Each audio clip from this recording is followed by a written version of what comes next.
abstract couple holding hands painting is done, apart from the varnish, of course. I need to get to that fairly soon.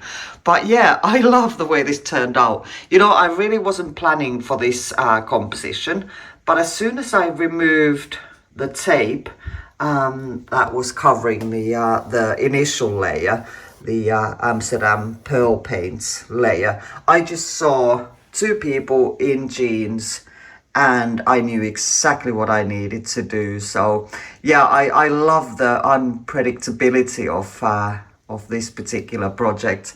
So I added the holding hands as you saw in the video, but off camera I also added the second arms. They were looking kind of weird with our second arm. So yeah, I do really do like this.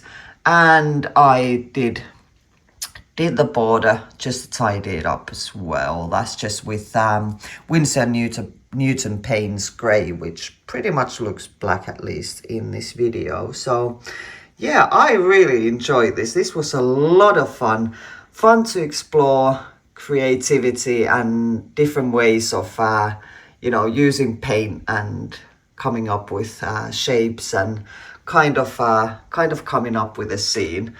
So yeah, love it. I'd love to hear what you think. So leave me a comment and a like if you've liked it, of course.